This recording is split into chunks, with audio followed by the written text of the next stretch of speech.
It's NFL Draft Player Spotlight, Coach Spotlight, live on location, College Gridiron Showcase, Bedford, Texas.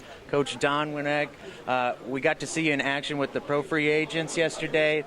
Tell me what kind of action you saw out of them. What was your impressions of your group? I was impressed with the guys. You know, what they came out there, just kind of got out of their cars and started practicing. They were all very enthusiastic. They played hard. They listened. And I do think they got their money's worth. We tested them. We went through some drills. We had some contact, had some one-on-one opportunities against the offensive line. They played with a lot of enthusiasm. I think they had a good time. I sure did. Well, it looked like it. What's your goal out of these guys? What are you trying to get out of them in such a short little bit of time? Because you're really hitting into them hard. It seemed like it was intensity, intense city. Yeah, I think what we want to do is be sure that the players are exhibiting their best qualities, whatever that would be. If it's speed or strength or change of direction or quickness or their fundamental aspects, what we want to do is try to get on stage what they do best and be sure these scouts can see that. You've had quite a few NFL stops along your way. Which one would you say influences you most in your style and schematic approach? Well, I have been around. I've been coaching for many, many years, and I've had some real good people around me. I've had a lot of great coaches that have mentored me. And a coach named Bill Bradley, University of Texas graduate, was a big influence in my life. We were together in a couple places. We were together at Baylor. Guy Morris, the head coach at Baylor at one time, was a big influence of me.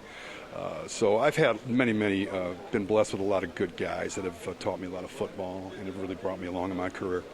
What's one of your favorite success stories, a kid you've brought along a long way, seen him adapt and grow and succeed because of your tutelage? Well, I didn't have a whole lot to do with it, but I got to tell you, Ishaq Williams, who was here at this combine last year, the young man from Notre Dame who's now with the Giants, he was a tremendous story. Here he had problems at Notre Dame and got caught into a little bit of an academic situation, got kicked off the team, had no football for 2 years, came to our facility here, came to this event. And I worked with him a little bit, but really, truly, I don't know how much influence I had him other than just kind of, again, having him demonstrate to the scouts what he could do best. This is a young man that hadn't played in 2 years.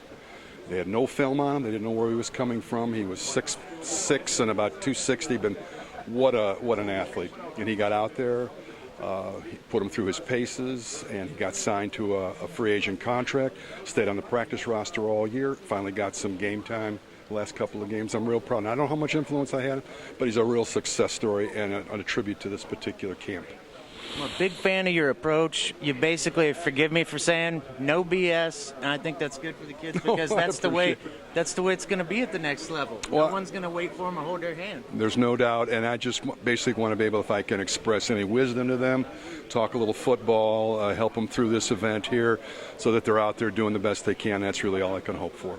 How do you prep for an event? All these different kids from all these different schools. It's a lot to handle and a lot to deal with, these different personalities. Yeah, we just met. So, I mean, how can you really kind of coordinate anything too difficult? We just kind of talk generalities and basics. And the idea for the D-line is to be able, let's get lined up, right? Let's come off the football and see if we can develop a pass rush and be effective. But, no, it'll be quite simple. The whole approach will be more fundamentally based.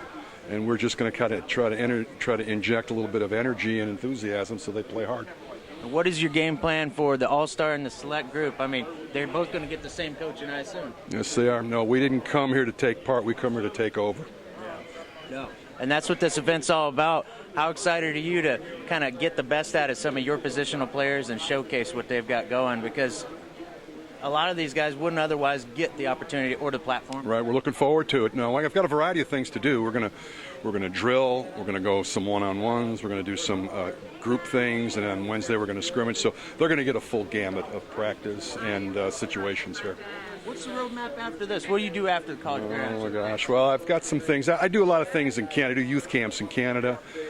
Which I'm fortunate to do during the summer, but I like to travel and ride during the summertime and the springtime.